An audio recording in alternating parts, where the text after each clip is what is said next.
Wow.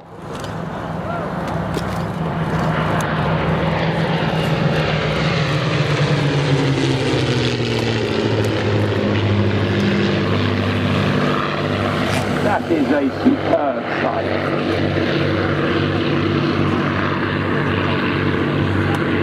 The Mustangs are now going to pull away, and Sally B will come round and do her own beautiful display.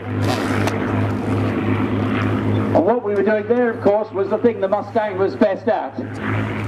Escorting daylight bombers during World War II. The B-17, although heavily armed, was at the mercy of the Luftwaffe. So much so, when in 1943, the 8th US Army Air Force started its daylight bombing.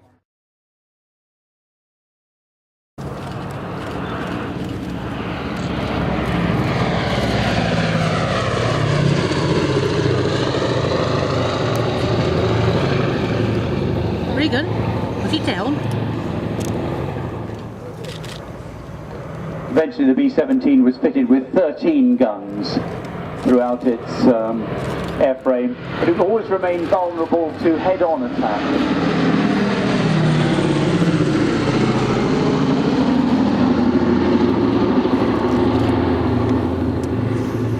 And I got the figures slightly wrong. My notes remind me that 13,000 of these aircraft were built, not the number I gave you. Some 13,000 were built. A crew of up to 10 people, 4 Wright Cyclone radials.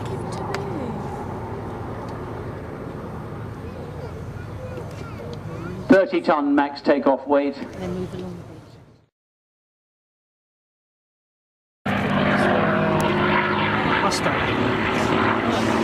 And these are from Peter Teichmann's stable, Hangar 11 collection from North Weald.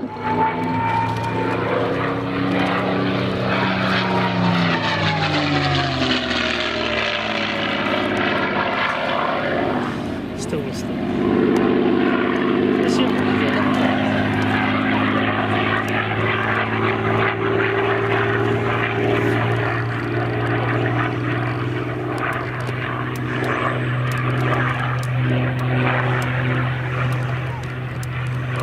Over the threshold.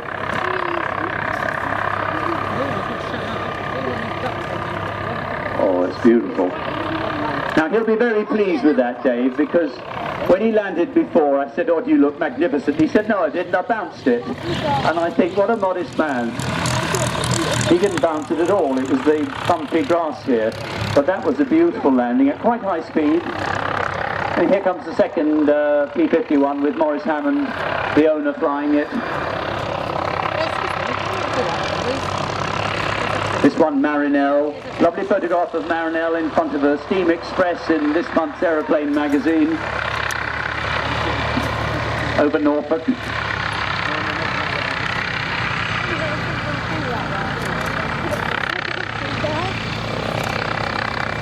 Beautiful.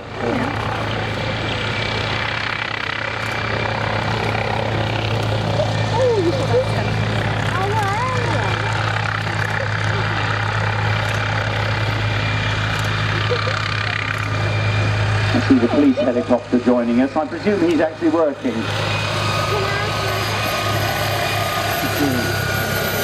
If we await now the Spitfire PR-11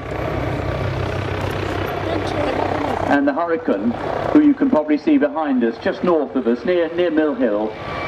They're circling at the moment, awaiting their turn. The Hurricane is actually a Mark II. The Hurricane...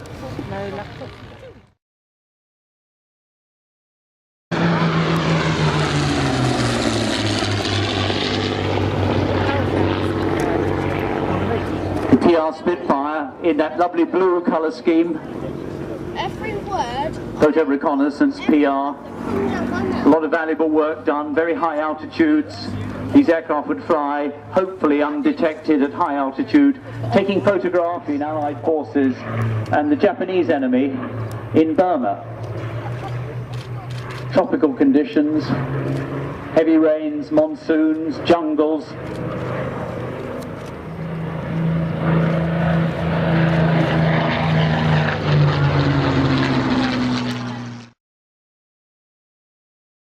It's performing, because there'll be a time when we won't see things like this anymore, or hear things like this. But of course it brought about some wonderful music by William Walton, the Spitfire Prelude and Fugue, and I know we have some bars of that which we'll hopefully play to you.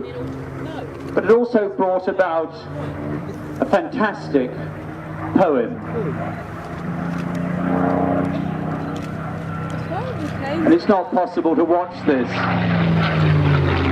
without remembering the poem by a Canadian pilot who sadly was killed in World War II, who wrote the poem High Flight.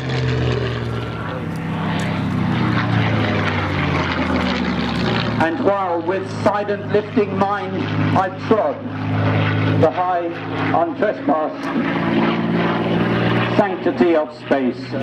Very pleased with that. Elevator well up, split flap under the wing, over the fence about 95-100 miles an hour.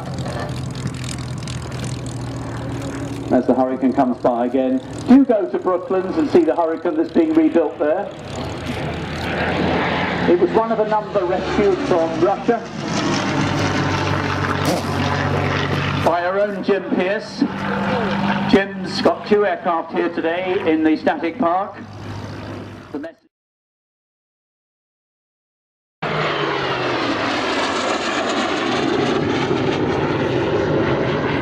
that has got to be one of the most beautiful aeroplanes that ever flew. Designed by Sidney Cam. Rolls-Royce Avon powered, at least now. Initially some other engines were used. Holder of the world's airspeed record briefly, 727 miles an hour. Flown along the south coast, past Littlehampton, not very far from here.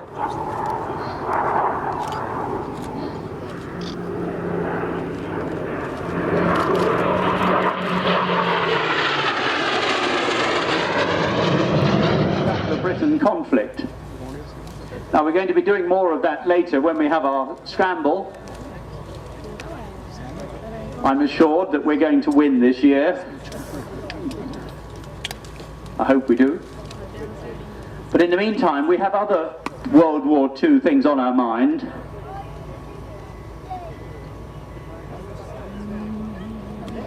We must never forget, particularly, the number of aircrew who perished during World War II.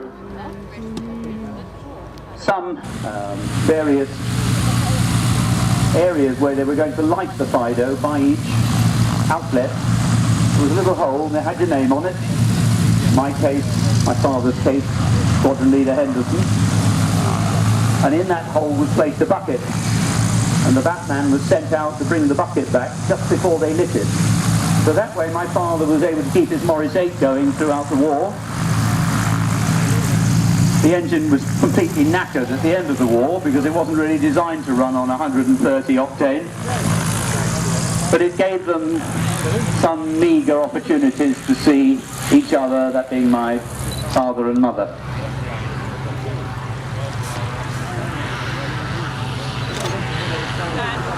Blades coming by. Now I think they're on their way to Bournemouth. Let's give them a cheery wave.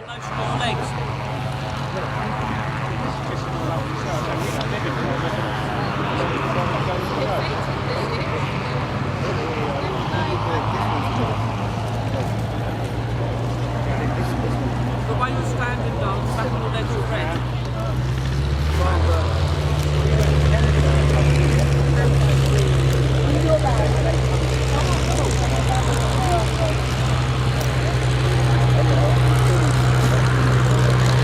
The blades are taking advantage of a slight pause in the programme, as is the Tucano. They're all going to get airborne in a moment or two. I've had a note to say that I'm afraid the BBNF are going to be a little late. The Lancaster has been delayed. Should be with us by about 4:45. No idea why. Well, I think we will find out soon. But it'll be worth waiting for. Highlighted by the enemy. That looks awfully like a BF-109. What's called a Busan.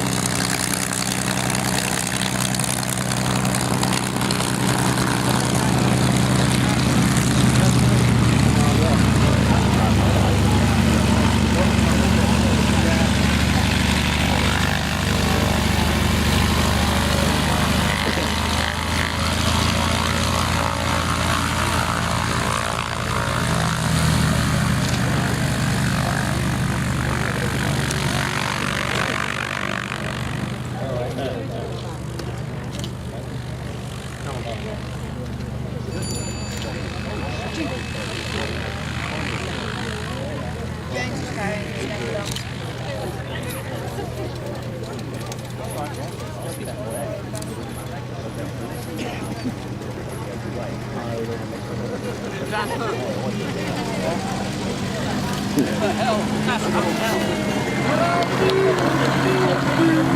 hell.